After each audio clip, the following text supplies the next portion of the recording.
After discovering the crumbled bridge, the group backtracks and decides to spend the night in the ways. The next day, they continue their journey, discovering that somebody is following them when the black wind strikes. Moraine reluctantly channels, sees the group safely through to Fal Dara, and is able to escape through the waygate before the black wind can.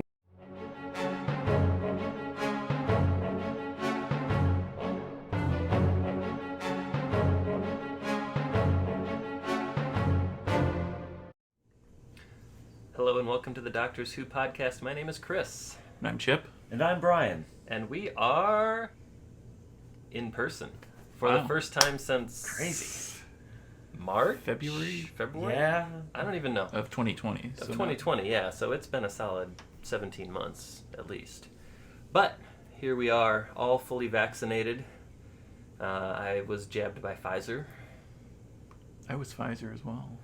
And I was jabbed by a doctor. Also Pfizer, though.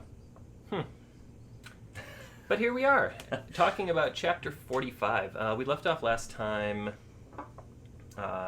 in the ways, and we are They reached the dead end in the ways. We did, yes. So. And for this chapter just being in the ways, there's quite a bit that happened. We kind of learned a little bit about the Black Wind.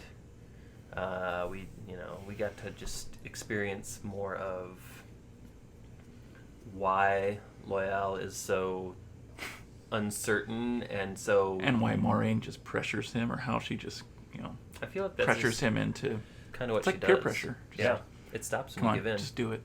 Do it faster. Mm-hmm.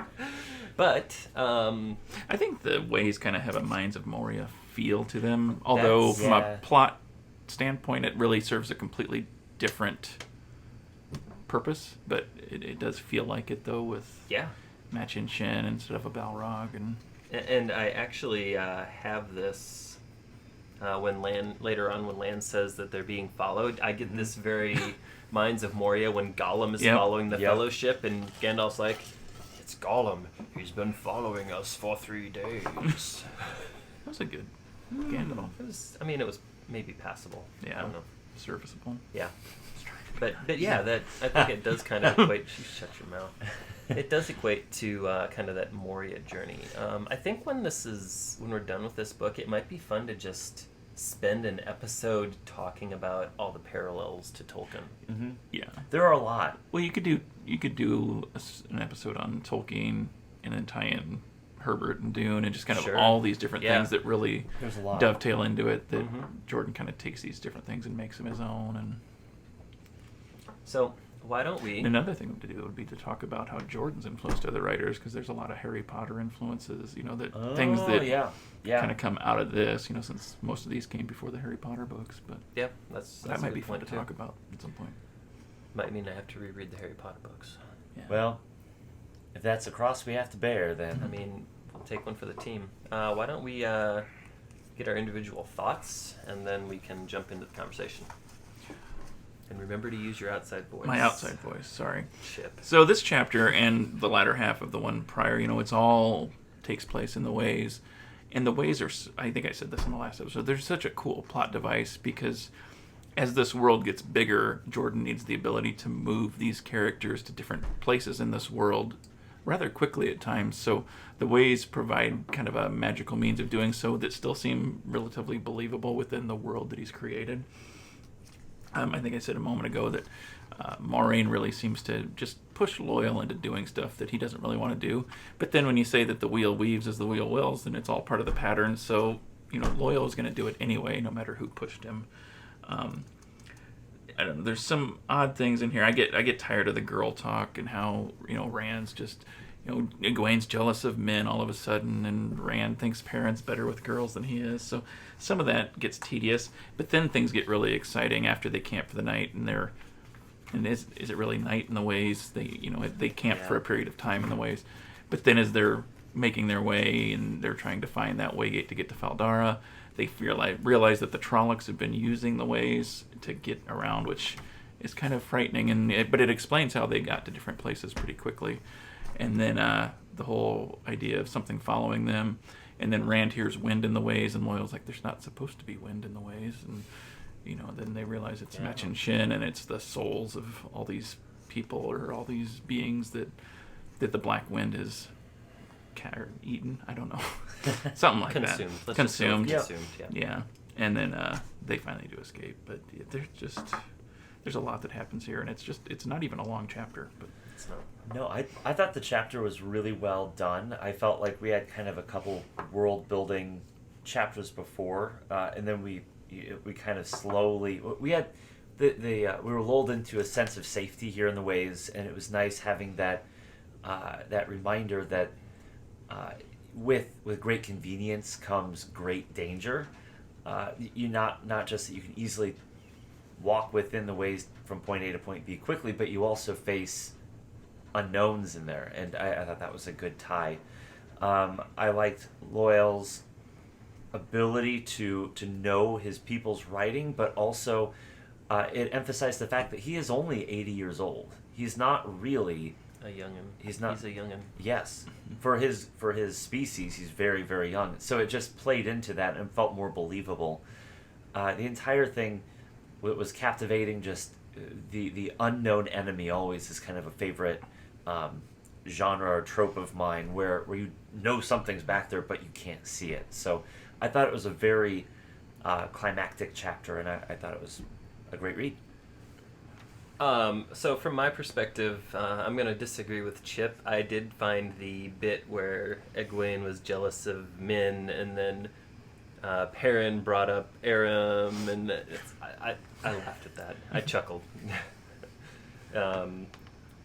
I usually do find like the romance or the good with girls subplots annoying, but this one made me laugh.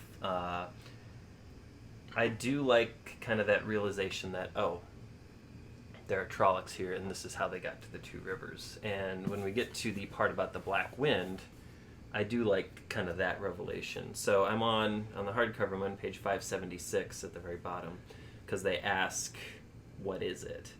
And Moraine says, something left from the time of madness, perhaps, or even from the War of the Shadow, the War of Power. Something hiding in the ways so long it can no longer get out. No one, not even among the Ogier, know how far the ways run or how deep. It could even be something of the ways themselves. As Loial said, the ways are living things. And all living things have parasites, perhaps even a creature of corruption itself, something born of the decay, something that hates life and light. So this is probably a good thing for them to talk about after they're out. Yeah. Yes. Yeah. Yes. And not while they're still in there. And that it didn't escape either. I mean, it could have been like a campfire story. That would have been cool. But yeah, it's... So I think you have Machin Shin, the Black Wind. You've got Mashadar and Shadar Logoth. You've got, just these unseen evils that lurk. And I don't know if that's thematic, if that's or if it's just kind of a favorite thing of Jordan to do, but I like it. To your point, it's fun. You can go back to like the Silence in Doctor Who or something like that, right? I mean, it's that thing that's kind of lurking, even to the point where, like, I think somewhere in this chapter, Rand's like, oh, maybe the ways aren't so bad. I think it was the chapter before Was this, it? because it sets up this chapter. So the chapter Yeah. before this ends with Rand saying, well, Loial, what's he talking about? These ways aren't so bad. Yeah. That's not the exact quote, but Right. it's, something along that line. So yeah, it's well executed, and I think the climax at the end of the chapter does pay off, because Moraine has to channel inside the ways, which she said she would not do if she could avoid, because the taint basically corrupts everything. And I thought Rand's observation when she did channel the fire was pretty interesting, because instead of the flame being a bright light, it was like this sickly yellow, and there was like acrid smoke, and it like like these pieces of ash kept like drifting away. So it was, you could tell that there was something not right. Definitely. And it really, the ways kind of are complicated too. And one thing I like about them is that you can find your way to a waygate, but it doesn't necessarily, it's not necessarily where you need to go. Or like, if you don't know where you're going within the ways, you could end up on the other side of who knows where. Or just lost. Or just lost. I think that's when, at one point, when Lan realized something was following them, he talked about going back, like he'd done before out in the real world, you know, circling back and kind of making sure everything's okay. And Loial's like, no, don't do that. And Lan listened. He didn't do it. Yeah, but that description I read of the black wind out of the book, you said it earlier, but it does kind of remind you of Moria and Gandalf talking about how the dwarves delved too deeply and not knowing what was under there. So that did again draw that parallel for me as well. Yeah, that the corruption in the Moria and then the corruption of the ways, they kind of mirror each other on some level. Right. There was because they came across like this like where these trollocs had gotten lost and were like basically brutalized, right? And what I thought was cool is Moraine speculated that it was possibly the male Aes Sedai who built the ways put traps in there for creatures of the Dark One. So that is kind of a cool prospect. You know, before we started recording, we were talking a little bit about the upcoming TV series, and I'm interested to see how they depict the ways. Yeah. Because, you know, you just kind of imagine this blackness and these like walkways and bridges and little islands just suspended in midair. Yeah, because I thought when Rand realized when he looked down, there was nothing holding up the walkways or the bridge or the islands that they're finding or the... Yeah.